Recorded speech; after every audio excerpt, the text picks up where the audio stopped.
আসসালামু আলাইকুম। আলহামদুলিল্লাহ, ইনশাআল্লাহ আগামী মাসের শুরুর দিক থেকেই আমাদের খামারের গাভীগুলি বাচ্চা দেওয়া শুরু করবে। বিগত কয়েক মাস যাবতে আমাদের খামারে নতুন করে কোনো গাভীর বাচ্চা হচ্ছে না। এটার পিছনে একটা কারণ আছে। আপনাদেরকে আমি একটা ভিডিওতে বলছিলাম যে আমাদের গাভীগুলিকে সার্কেল অনুযায়ী আমরা বীজ দিয়ে থাকি। অর্থাৎ আমরা যেহেতু শুরু থেকেই সার্কেল মেনটেন করে আমাদের গাভীগুলিকে বীজ দিই, সেক্ষেত্রে ওদের বাচ্চাগুলো এরকম সিরিয়াল মতো হতে থাকে। তবে এবার একটু ভিন্নতা আসছে। সেটার কারণ হচ্ছে কয়েকটা গাভী সময় মতো কনসেপ্ট করে নাই, যে কারণেই আমাদের সার্কেলটা একটু এলোমেলো হয়ে গেছে এবার। তবে আলহামদুলিল্লাহ আগামী মাসের শুরুর দিক থেকেই এই সমস্যাটার সমাধান হয়ে যাবে এবং আমাদের বেশ কয়েকটা গাভী বাচ্চা দেওয়া শুরু করবে আগামী মাস থেকে। তো সকাল সকাল আমাদের যে কাজ থাকে সেটা হচ্ছে গরুর ঘরে গিয়ে গরুর ঘরটা পরিষ্কার করা। সাধারণত একজন ইউটিউবার হিসেবে আমি আপনাদেরকে ফ্র্যাঙ্কলি বলতেছি, আপনাদেরকে হয়তো আমরা এই জিনিসগুলো দেখাই না। এইটার কারণ হচ্ছে আপনাদের সামনে আমরা সবসময় চকচকা জিনিসটা দেখানোর চেষ্টা করি, যেটা দেখে আপনারা উদ্বুদ্ধ হন, মনে করেন হয়তো মনে হয় এগুলো এরকমই। তবে এগুলোর পিছনে যে ইতিহাস আছে সেগুলোও আমি আপনাদের সাথে তুলে ধরার চেষ্টা করি, কারণ এখানে আপনাদের সামনে যদি আমি তুলে না ধরি তাহলে আপনারা বিভ্রান্ত হতে পারেন। গরুর ঘরের যে অবস্থা দেখতেছেন এইটাই হচ্ছে একটা খামারের চিরাচরিত দৃশ্য।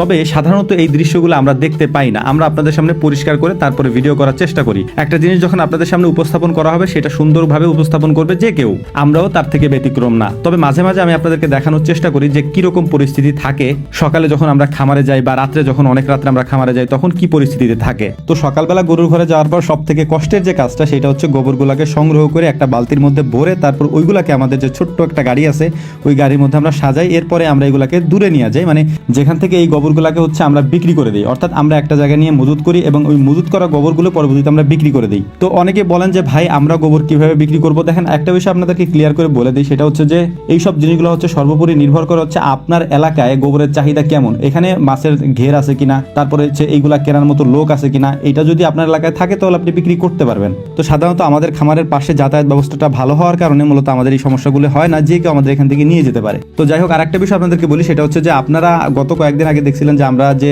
পিঙ্ক সল্ট গুলো এখানে ঝুলাই দিছিলাম, মোটামুটি এগুলা কয়েকটা গরুতে শেষ করে ফেলছে। এবং এটার একটা রেজাল্ট আপনাদেরকে আমি বলি, আপনারা হয়তো অনেকে আমার কাছে জানতে চাইছেন, তো ভিডিওর মাধ্যমে সেটা বলে দিই। এই পিঙ্ক সল্ট গুলো খাওয়ানোর পরে এই গরুগুলার রুচি সাধারণত, যেহেতু আমরা এটার পর্যবেক্ষণে থাকি, সারাদিনই গরুর উপরে দেখাশোনা করি, তো তুলনামূলকভাবে আগের থেকে অনেক গুণে বেড়ে গেছে। অর্থাৎ ওরা যখন এখানে দাঁড়ায় থাকে, ওই পিঙ্ক সল্ট গুলো যখন ওরা চাটতে থাকে, আমি ওই ভিডিওতে বলছিলাম যে এতে ওদের মুখ থেকে এক ধরনের লালা বের হয়, ওই লালার কারণে ওদের মুখের রুচি বাড়ে আর কি। তো সাধারণত আমরা যখন খাবার দিই, খাবার দেওয়ার পরে বুঝতে পারি যে খাবারের চাহিদা কেমন এবং খাবার বা ঘাস এটা আমাদেরকে কমানো বাড়ানো লাগে। সাধারণত এখন আমাদেরকে টপ লেভেলের খাবার দিতে হচ্ছে আর কি। আর এইটার মূলত একটাই কারণ, সেটা হচ্ছে আলহামদুলিল্লাহ যে পিঙ্ক সল্টগুলো আমরা আনছিলাম, এইগুলা খাবার দেওয়ার পরে মূলত ওদের খাবারের রুচিটা বেশ বাড়ছে। তো আমাদের চিরাচরিত একটা সমস্যা আছে, সেটা হচ্ছে খামারের ভেতরে পানি নিষ্কাশন ব্যবস্থাটা আমাদের একটু ভালো না। কারণ প্রথম যখন আমরা খামার করছিলাম এই সমস্যাগুলো আমাদের ছিল, যেটা আমি কয়েকটা ভিডিওতে আপনাদেরকে বলছি। তো অনেকে বলেন যে ভাই এটার একটা স্থায়ী সমাধান করেন। আসলে স্থায়ী সমাধান করতে হলে এর নিচ দিয়ে পাইপ নিতে হবে, একেবারে নিচ দিয়ে। তো সেটাও আমরা করছি, এটা আপনাদেরকে দেখাবো যদি এই কাজগুলো আমরা করি। তো যাই হোক, এখন মোটামুটি আমাদের গরুর ঘরটা পরিষ্কার করার কাজ প্রায় শেষ। এখন এই কাজগুলো শেষ করার পর আপনাদেরকে একটা অদ্ভুত জিনিস দেখাবো, সেটা হচ্ছে যে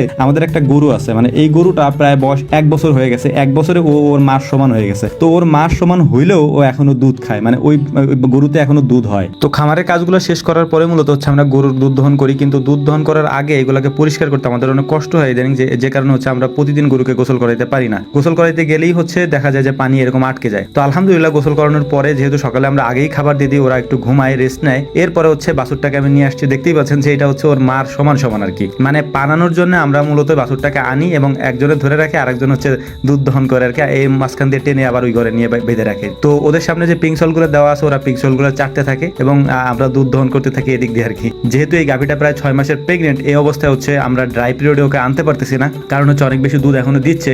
মানে এত দুধ আসলে শুকানো সম্ভব না, এই যে কারণে আমরা দুধ টানতে হচ্ছে আমাদেরকে আর কি। তো অনেকেই একটা বিষয় আমার কাছে জানতে চাইছিলেন গত বেশ কয়েকদিন যাবত, যে ভাই আপনি যে একটা বিড়াল নিয়ে আসছিলেন জঙ্গলের থেকে কুড়ায়, ওই বিড়ালটার কি অবস্থা। আপনাদের জ্ঞাতার্থে একটা জিনিস বইলা দেই, আমার কাছে শুধু একটা বিড়াল না, আমার কাছে বিড়াল আছে মোটামুটি 5টা এবং আরো কিছু বিড়াল আমার কাছে আছে। এই বিড়ালগুলো আমি নিয়ে আসি জঙ্গল থেকে বা আশেপাশ থেকে টুকায় নিয়ে আসি এবং এগুলাকে আমি বড় করি আর কি, এবং ওদেরকে এখান থেকে দুধ খাওয়াই, মানে আমাদের যে গাভীর দুধ হয় এখান থেকেই খাওয়াই। তো যাই হোক, আমাদের জন্য দোয়া করবেন। আসসালামু আলাইকুম রহমতুল্লাহ।